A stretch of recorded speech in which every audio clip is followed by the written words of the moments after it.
Saudaraku, hari-hari ini kita bersama memasuki suasana politik Indonesia yang semakin hangat. Ada banyak pandangan sana-sini yang kita dengar, ada banyak komentar sana-sini yang kita dengar sehubungan dengan siapa yang berkompetisi di negeri ini, siapa yang dipilih, ditunjuk oleh partai-partai untuk menjadi pimpinan atau calon pimpinan negeri ini. Dan kita mestinya kaya akan informasi-informasi yang kita dengar. Ada juga yang memberi penilaian negatif, positif, pro atau kontra. Dan di dalam suasana politik itu hal yang wajar, apalagi menjelang kampanye dan juga menjelang pemilihan. Siapa kandidatnya dari kelompok ini, dari kelompok itu, dari partai ini, dari partai itu, terutama berkenaan dengan siapa calon presiden dan wakil presiden masa depan di Indonesia ini. Dan seringkali juga perbincangan satu sama lain itu mempengaruhi kita, bukan hanya pikiran dan pandangan, tapi juga emosional kita. Tidak jarang juga di antara kita kemudian mengeluarkan statement-statement yang tidak nyaman untuk didengar, oleh karena mungkin ya waktu mengeluarkan komentar-komentar itu karena rasa tidak simpati, rasa tidak senang, rasa tidak nyaman karena merasa bahwa pilihan-pilihan, keputusan-keputusan atau perilaku-perilaku yang demikian itu tidak cocok di hati atau menurut pertimbangannya tidak sesuai dengan apa yang dipikirkan. Jadi baiklah kita semua sekarang mengingat bahwa kita sebagai orang percaya dalam satu negeri, sebagai anak bangsa, harus selalu konsisten dengan pendirian dan pandangan hidup kita mengenai hal ini atau suasana situasi ini, yaitu konsisten hidup sebagai warga bangsa yang bertanggung jawab sebagaimana yang Tuhan mau atas kita, supaya kita semua tetap dapat menjaga diri dan kesaksian kita berkenan atau di tengah-tengah masyarakat yang berbeda dan berbagai dalam pandangan dan sikap-sikap politik mereka. Saya ingin membacakan firman Tuhan dari 1 Timotius pasal yang kedua ayat 1 sampai dengan yang keempat.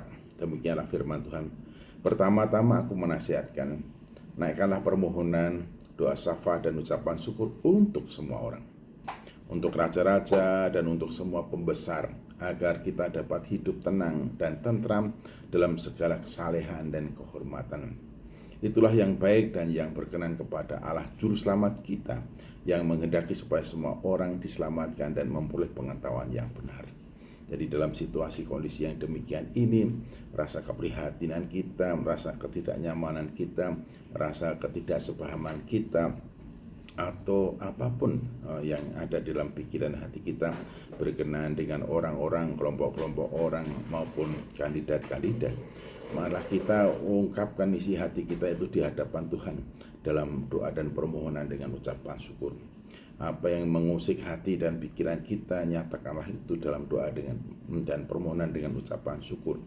Keinginan kita, kerinduan kita untuk kebaikan masa depan negeri ini, mari kita tuangkan dalam doa dan permohonan kita berkenaan dengan siapa yang kita rindukan untuk menjadi pemimpin masa depan di negeri ini.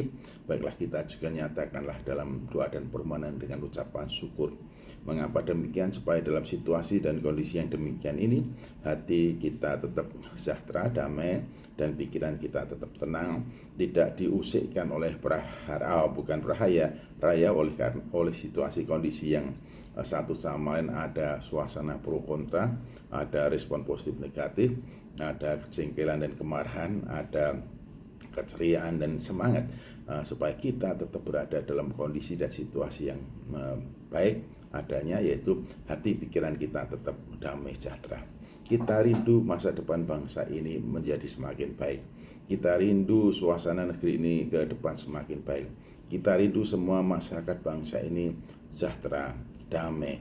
Kita rindu kesatuan dan keutuhan bangsa ini terjaga dan terus-menerus terjaga. Oleh karena itu, semarah dan setidak baik apapun suasana hati kita oleh karena situasi kondisi ini, janganlah kemudian membuat kita bersungut-sungut atau mengungkapkan pernyataan-pernyataan yang tidak positif. Tugas kita adalah apa yang kita rindukan untuk masa depan ini, nyatakanlah kepada Tuhan dalam doa dan permohonan dengan ucapan syukur. Apapun yang kita inginkan, rindukan tentang masa depan, nyatakanlah dalam doa dan permohonan dengan ucapan syukur. Mengapa? Karena suatu negeri, bangsa suatu bangsa, negara suatu bangsa ada oleh karena anugerahnya, bukan oleh karena kekuatan kita manusia. Negeri kita, bangsa kita, Indonesia adalah anugerah Tuhan. Mari kita datang kepadanya dengan penuh penyerahan dan dalam syafaat mendoakan para pimpinan kita sekarang dan juga pemimpin masa depan negeri kita. Tuhan sumber anugerah yang akan memberikan kepada kita damai. Terpujilah Tuhan Yesus Kristus. Haleluya.